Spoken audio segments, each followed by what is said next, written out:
আমার বাসা হচ্ছে ১৪ গ্রাম। আমাদের বাসায়ও সবাই নোয়াখালীর ভাষায় কথা বলে।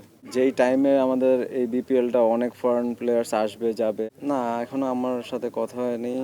তারা ভালো বলতে পারবে ম্যানেজমেন্ট কি হয়। আমার কাছে মনে হয় যে গত বিপিএল আমার কাছে পাস্ট কতটা ইম্পর্টেন্ট, আমার কাছে সবচেয়ে বেশি ইম্পর্টেন্ট যে আমি এই বছর কেমন খেলতে পারি বা স্টার্টিং কেমন করতে পারি। আমাদের টিম হিসাবে আমার কাছে মনে হয় যে আমরা খুবই ব্যালেন্সড, বাট আমার কাছে ওইটাও ইম্পর্টেন্ট যে স্টার্টটা অনেক ইম্পর্টেন্ট, যাতে আমরা ভালোভাবে স্টার্ট করতে পারি ইনশাল্লাহ। সব টিমই অনেক ব্যালেন্স, সবাই অনেক টাইম পাইছে টিম করার জন্য বা তারা ওই প্ল্যানিং করে টিম করছে।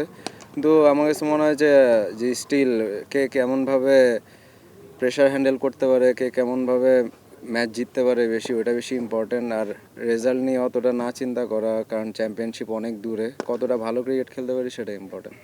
প্রত্যেকটা প্লেয়ারই চায় যে আসলে ভালো ক্রিকেট খেলে ন্যাশনাল টিমে খেলতে পারা, ন্যাশনাল টিমের হয়ে ভালো খেলতে পারা।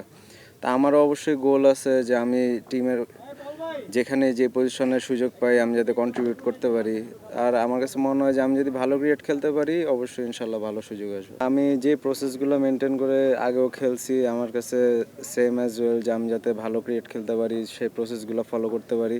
আর তাছাড়া অন্য কিছু চিন্তা করলে হয়তো আমি অ্যাজ এ ইন্ডিভিজুয়ালি আমি মনে করি যে আরও বেশি প্রেশার বা আরও বেশি অন্য কিছু কাজ করে, রাদার দেন আমি নর্মাল থাকতে চেষ্টা করি যাতে আমার প্রসেসগুলো মেনটেন করে ভালো পারফরমেন্স করতে পারি। আমি সবসময় চেষ্টা করি কীভাবে আরও ইমপ্রুভ করতে পারি। হয়তো বা কোনো সময় পারফরমেন্স হয়, কোনো সময় হয় না, বাট সবসময় সেই হাঙ্গারনেসটা থাকে যাতে আমি পারফর্ম করতে পারি। চেষ্টা করতেছি যাতে আরও ইমপ্রুভ করতে পারি। আপনি যেটা বললেন যে হ্যাঁ, ইমার্জিংয়ে আমি হয়তো বা ভালো পারফরমেন্স অতটা করতে পারি না এক্সপেকটেশন অনুযায়ী, কিন্তু আমি অনেক হোপফুল আর অনেক কনফিডেন্ট ইনশাল্লাহ যে আমি ভালো ক্রিকেট খেলতে পারবো। টিম ম্যানেজমেন্টের সাথে আসলে সবসময় এখানে এনভায়রনমেন্টটা খুব ভালো ছিল, আমরা ভালোভাবে প্রিপারেশন নিচ্ছিলাম, কিন্তু টিম কমিউনিকেশনের কারণে হয়তো আমি ম্যাচ খেলতে পারিনি। বাট আলহামদুলিল্লাহ যে আমরা সিরিজটা জিততে পারছি।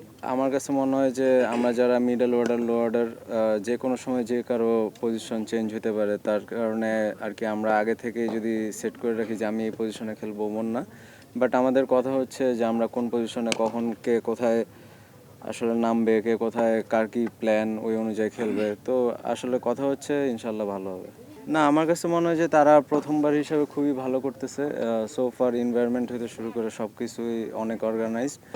হোপফুলি যে তারাও অনেক বছর কন্টিনিউ করতে পারবে। ইভেন নোয়াখালীর অনেক ভালো ফ্যান বেজ আছে, তারা হোপফুলি যে অনেক ভালো করবে বিপিএলে।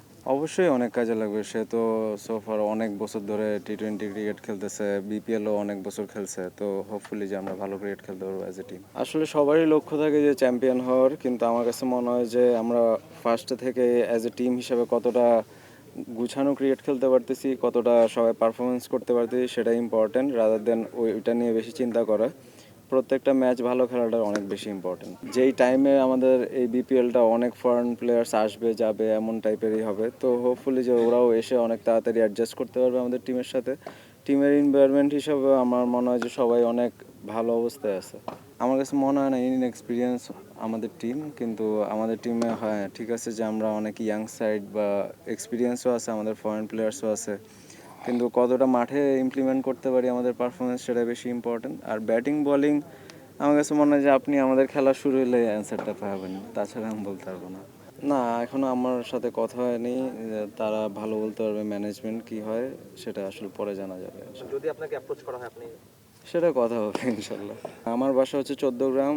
আমাদের বাসায়ও সবাই নোয়াখালীর ভাষায় কথা বলে।